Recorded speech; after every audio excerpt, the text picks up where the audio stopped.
Good evening प्यारे बच्चों। आप कैसे हैं? उम्मीद कर रहे हैं आप अच्छे होंगे और तैयारी भी अच्छे से कर रहे होंगे। आज हम आपको कक्षा 10 जीव विज्ञान का महत्वपूर्ण प्रश्न बताएंगे, जो अध्याय 4 यानी जीव विज्ञान का अंतिम पाठ होगा, जो आपके बोर्ड पेपर के लिए बहुत ज्यादा जरूरी होगा।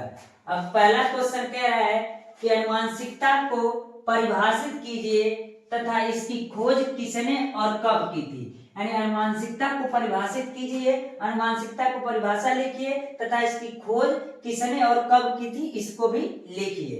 अगला क्वेश्चन ये कह रहा है फिनोटाइप एवं जीनोटाइप को स्पष्ट कीजिए। यानी जीनोटाइप और फिनोटाइप को क्या कीजिए, स्पष्ट कीजिए। किसी व्यक्ति के अंदर के गुणों को जीनोटाइप या फिनोटाइप किसे कहते हैं, तो हम बता दे वह गुण जो दिखाई दे और नहीं दिखाई दे उनको ही क्या कहते हैं, जीनोटाइप और फिनोटाइप। तो इसको भी क्या कीजिएगा, आप स्पष्ट कीजिएगा और तैयारी अच्छे से कर लीजिएगा।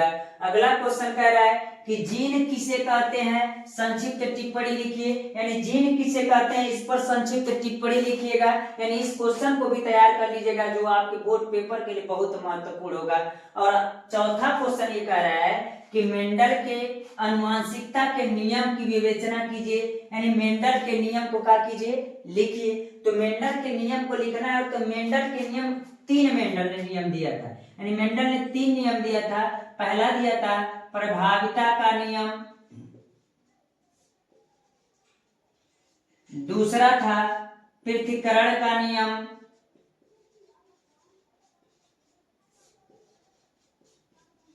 और तीसरा था स्वतंत्र अपव्यूहन का नियम। स्वतंत्र अपव्यूहन का नियम। प्यारे बच्चों, हम आपको यह इसलिए बता रहे हैं कि जरूरी नहीं है कि मेंडल के आनुवंशिकता के नियम को पूरा पूछे तो आप तीनों लिखिए।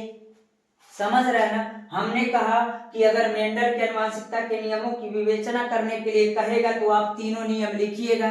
और ये भी हो सकता है कि प्रभाविता का नियम आपसे अलग पूछ दे, एक अलग पूछ दे, बस प्रभाविता मेंडल की प्रभाविता के नियम को बताइए। हो सकता है दूसरा क्वेश्चन पूछ दे कि मेंडल के पृथक्करण का नियम को समझाइए। या ये हो सकता है, ये कह सकता है कि मेंडल के स्वतंत्र अपव्यूहन के नियम को क्या कीजिए, समझाइए। तो ये हो सकता है कि आपको अलग अलग दे सकता है, और नहीं तो एक ही में दे देगा। जब एक ही में देगा तो आपको तीनों नियम का वर्णन करना पड़ेगा। अगर अलग अलग पूछ सकता है तो अलग अलग आप दीजिएगा। इसलिए प्यारे बच्चों, इस क्वेश्चन को आप अच्छे से क्या कर लीजिएगा, तैयार कर लीजिएगा। यानी अलग अलग भी तैयार हो जाए और एक में भी याद आप क्या कर लीजिएगा, कर लीजिएगा। और आपके बोर्ड पेपर के लिए महत्वपूर्ण टॉपिक एक है इसमें का। अगला कह रहा है लिंग गुणसूत्र से आप क्या समझते हैं। नर तथा मादा में लिंग गुणसूत्र का विन्यास लिखिए। यानी लिंग गुणसूत्र किसे कहते हैं, तो जैसा कि आप जानते हैं कि मनुष्यों में 23 जोड़ी गुणसूत्र पाया जाता है। कितना? 23 जोड़ी गुणसूत्र पाया जाता है, जिसमें 22 जोड़ी जो गुणसूत्र होता है वो नर और मादा दोनों में बराबर होता है। और इसको हम क्या कहते हैं, तो हम इसको दैहिक गुणसूत्र कहते हैं, जो नर तथा मादा दोनों में क्या होते हैं, बराबर।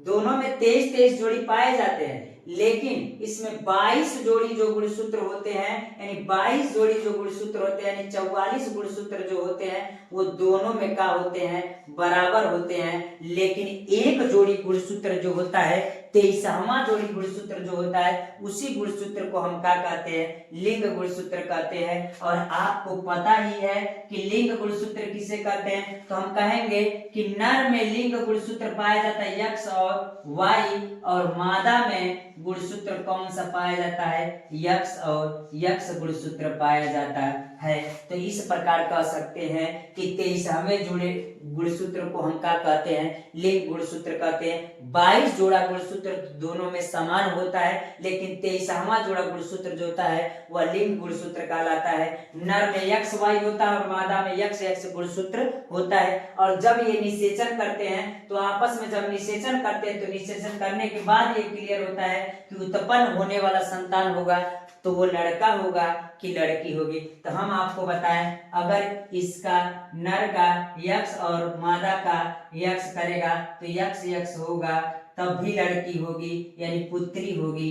अगर हम कहें कि इसका यक्स और फिर इसका यक्स करेंगे तो ये भी क्या होगा, यक्स यक्स होगा, तो ये भी क्या होगी, पुत्री होगी। लेकिन जैसे पुरुष का यक्स और मादा का वाई, और फिर पुरुष का वाई और मादा का यक्स, और फिर से पुरुष का वाई और मादा का यक्स करेंगे तो वाई और यक्स मिलेगा, वाई और यक्स मिलेगा, और इस स्थिति में पुत्र जो प्राप्त हो, यानी जो संतान उत्पन्न होगा, ये क्या होगा, पुत्र होगा। क्या होगा, पुत्र होगा। यानी हम कह सकते हैं कि अगर मनुष्यों में संतान उत्पन्न करने की कंडीशन को अगर कोई दर्शाएगा तो वो कौन निर्धारित करेगा, तो नर निर्धारित करेगा कि वह लड़का होगा कि लड़की होगी। इस प्रकार आप ग्राफ को भी क्या कर लीजिएगा, तैयार कर लीजिएगा प्यारे बच्चों, अच्छे से आप तैयार कर लीजिएगा, और इसमें से एक क्वेश्चन आपको पूछेगा ही।